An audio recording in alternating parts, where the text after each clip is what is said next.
Operation सिंदूर नाम सुनने में देशभक्ति का लगता है, लेकिन असल में ये सिर्फ मीडिया पर किया सरकार का एक तमाशा था।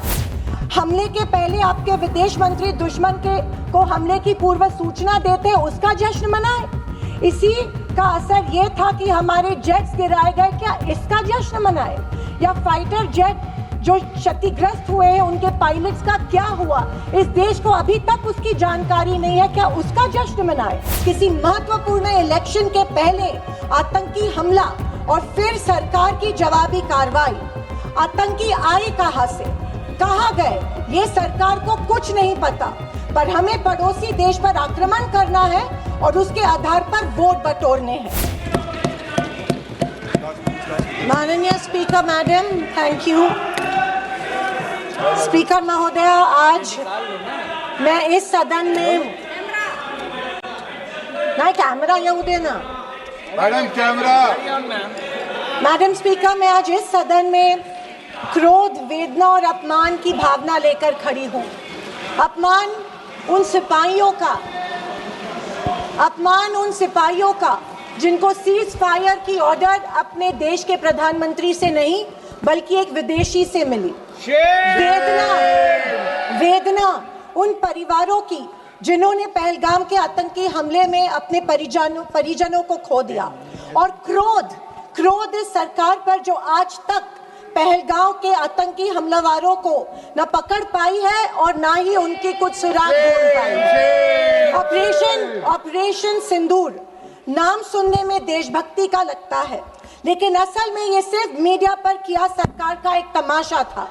कोई नहीं बता रहा है कि इस ऑपरेशन में हासिल क्या हुआ, कितने आतंकी पकड़े गए, हमारे कितने फाइटर जेट्स गिराए गए, कौन जिम्मेदार है, कौन किसकी गलती है।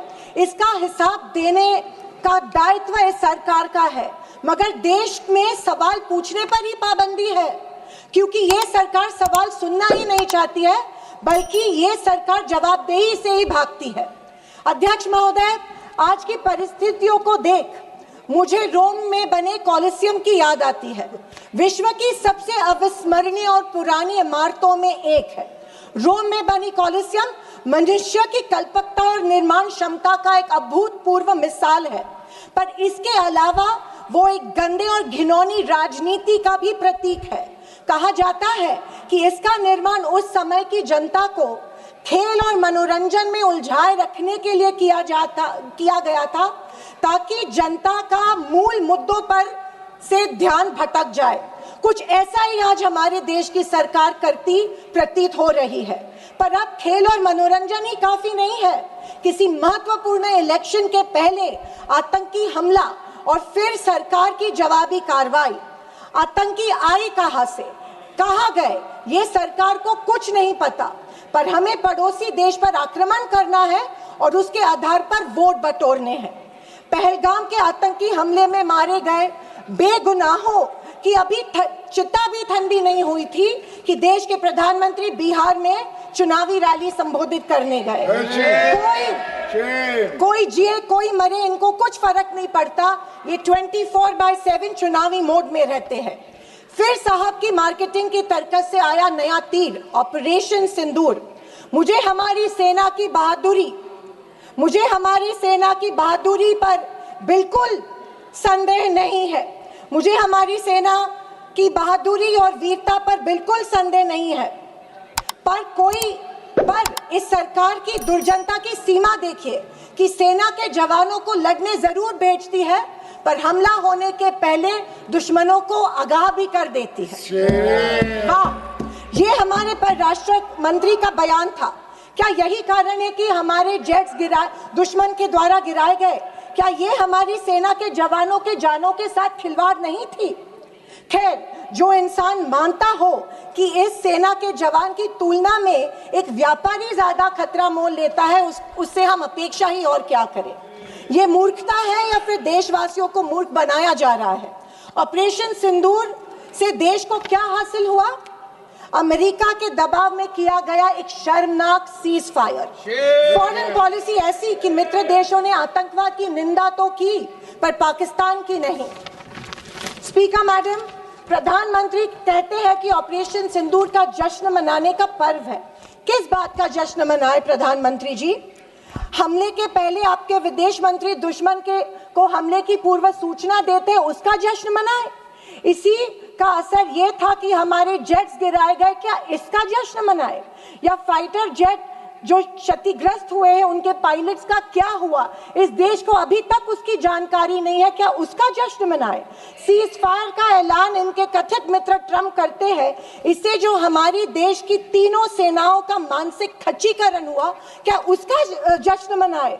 और तो और पहलगाम के आतंकियों को कोई सुराग नहीं, क्या इसका जश्न मनाए? इंटरनेशनल कम्युनिटी में भारत की छवि इतनी कमजोर अब तक कभी नहीं हुई थी। हर चीज को इवेंट मत बनाइए मोदी जी, अपने मन की बात छोड़कर देशवासियों को की सवाल का जवाब देने की भी हिम्मत दिखाइए। याद आती है जब इंदिरा गांधी जी के सामने पाकिस्तान सरेंडर हुआ था और एक हार्ड लाइनर निक्सन जैसे को भी इंदिरा गांधी की बात सुननी पड़ी। और विदेशी नीति की तो हालत और भी शर्मनाक है। हमारे पड़ोसी नेपाल, बांग्लादेश और श्रीलंका जो कभी भारत के सबसे करीब थे, आज हमारी पीठ पीछे चीन से हाथ मिला रहे हैं। एक समय था जब भारत के पास नेबरहुड फर्स्ट की नीति थी और आज हमारे पड़ोसी हमें लास्ट प्रायोरिटी मानते हैं। स्पीकर मैडम, विदेश जाकर इंडियन डायस्पोरा के साथ तस्वीर खिंचवाना ही विदेश नीति बन गई है। अब ये सरकार प्रश्न पत्र भी खुद बनाती है और उत्तर भी खुद तय करती है। जनता से कोई संवाद नहीं, पार्लियामेंट में कोई ट्रांसपेरेंसी नहीं। ये सरकार केवल प्रचार की मशीन बनकर काम कर रही है। पहलगांव के शहीदों के परिवारों को जवाब कौन देगा? सरकार की कूटनीति की असफलताओं को जवाब कौन देगा? चीन की बढ़ती घुसपैठ और पड़ोसी देशों की बेरुखी का जवाब कौन देगा? अगर सरकार जवाब नहीं देती है तो सरकार को सत्ता में बने रखने का कोई अधिकार नहीं है। विपक्ष का हर सांसद लोगों के सवालों को उठाता रहेगा और अगर सवालों से डरती है तो कुर्सी छोड़ो। ये कुर्सी, ये पद जवाबदेही का है, सिर्फ इवेंट सेलिब्रेशन का नहीं है। और अंत में मैं इतना ही कहना चाहती हूँ कि आवाज न सुनी हमारी, कुछ गम नहीं। आवाज न सुनी हमारी, कुछ गम नहीं। मजलूमों की चीखें तो सुन लीजिए। मन की बातें बहुत कर ली साहब, वक्त मिले तो देशवासियों की गुहार भी सुन लीजिए। थैंक यू महोदय, जय हिंद।